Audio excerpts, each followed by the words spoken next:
ETV Bharat আপনাদের সকলকে স্বাগত। আপনাদের সঙ্গে আমি নবনীতা, আর আমার পাশে ওফ নান আদার দ্যান নুসরাত, সুন্দরী Nusrat. Thank you Nabanita di, thank you so much. তোমরা এইভাবে অ্যাপ্রিসিয়েট করলে তখনই দেখবে আমি আরো বেশি সুন্দর হয়ে উঠবো।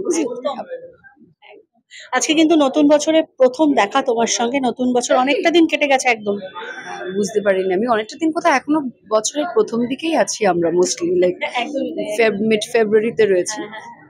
নেভারদেলেস দেখা হয়েছে, ভালো হয়েছে। আরি তো আসছে, হ্যাঁ আরি না ভাব, আরি সিনেমার নাম, কিন্তু স্বপ্নের সাথে ভাব। একদম একদম। আজকে একটা গাড়ির প্রমোশনে এসছো, সেটা নিয়ে কথা হবে, কিন্তু তার আগে আরি নিয়ে একটু ছোট্ট করে জানবো, আরিটা তোমার কতটা কাছাকাছি? এটা আমাদের পুরো টিমের কাছে ভীষণ কাছাকাছি আসলে। সম্পর্কটা যখন মায়ের সাথে হয় কোনো বাচ্চার, সেই সম্পর্কটার আলাদা করে আমাকে মানে বুঝিয়ে বা বর্ণনা দিয়ে বোঝাতে হবে না, সেটা মানুষে বোঝে। এটা একটা এমন সম্পর্ক যেটা ভগবান সৃষ্টি করে মায়ের পেটের ভেতর, এবং সে যখন জগতের আলো দেখে তার আগে থেকে সে মাকে চেনে বাচ্চাটা। সো আই থিঙ্ক এটা একটা খুব স্পেশাল রিলেশনশিপের উপরে একটা সিনেমা। খুব সুন্দর একটা গল্প, খুব সিম্পল একটা গল্প, খুবই সিম্পল, যেটা যখন সিনেমাটা রিলিজ হবে মানুষে যখন দেখবে তখন বুঝতে পারবে যে এটা কোথাও আমাদের গল্প, আমার ছেলের বা আমার মেয়ের গল্প, মা এবং তার সন্তানের গল্প। তাই খুব আশাবাদী, এবং মোর দেন আশাবাদী, এটা একটা ইমোশন, এবং ইমোশনটাই আমরা তুলে ধরার চেষ্টা করছি দর্শকের সামনে। খুব শীঘ্রই 25শে এপ্রিল নিয়ে আসছি আরি সবার জন্য।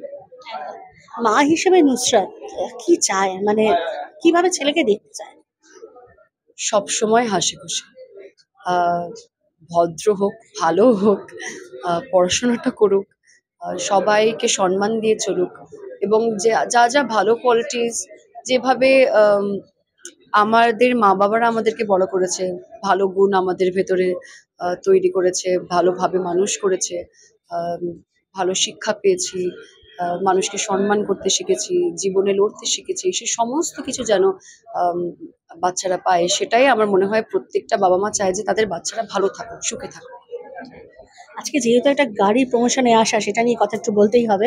সেটা হচ্ছে গাড়ি নিয়ে কতটা তোমার মানে কি বলবো, কতটা তুমি অবসেশন, রাইট? আমার অবসেশন নেই গাড়ি নিয়ে। গাড়ি তো একটা ভীষণ আজকের দিনে খুব জরুরি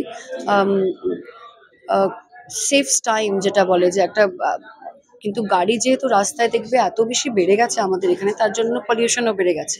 তো আজকে যে গাড়ি দুটো লঞ্চ করতে এসেছিলাম সেটা কমপ্লিটলি ইকো ফ্রেন্ডলি, কোনো হার্মফুল এমিশনস নেই, বিকজ ইলেকট্রিক কার। এবং ইলেকট্রিক কার এর আগে আমরা শুনতে জানতাম যে হ্যাঁ ইলেকট্রিক কার আছে, কিন্তু স্টাইলিশ নয়, বেশি ফিচার্স নেই, এবং অত টেকি নয়, অত অ্যাডভান্স টেকনোলজি সেখানে নেই। কিন্তু এই দুটো গাড়ি যেটা আজকে লঞ্চ করলাম, আমি নিজে বসে দেখেছি, মানে ফুললি অটোমেটেড, আর দারুণ দারুণ ফিচার্স দিয়েছে। আমার জন্য সেফটি অ্যান্ড সিকিউরিটি সবচেয়ে বেশি ইম্পর্টেন্ট গাড়িতে, এবং কমফর্ট ইম্পর্টেন্ট। সেই সমস্ত কিছু কিন্তু তারা যে বক্সেসগুলো আছে সেই বক্সেসগুলো কিন্তু টিকড আছে, বি এট সেফটি, বি এট সিকিউরিটি, বি এট স্পেশিয়াস, কমফর্ট, আর অন্যান্য আরও বেশি অ্যাডভান্সড ফিচার্স, চাকচমক রয়েছে বেশ। সো সব মিলিয়ে ব্যাপারটা স্মার্ট কার। শেষ প্রশ্ন, রাজনীতি নিয়ে আর কি কিছু ভাবছো এই মুহূর্তে দাঁড়িয়ে? সে প্রশ্নের উত্তর ঠিক সময় আসলে দেব। দর্শককে সবসময় বলবো যে আপনারা চিরকাল আশীর্বাদ করেছেন, চিরকাল ভালোবেসেছেন।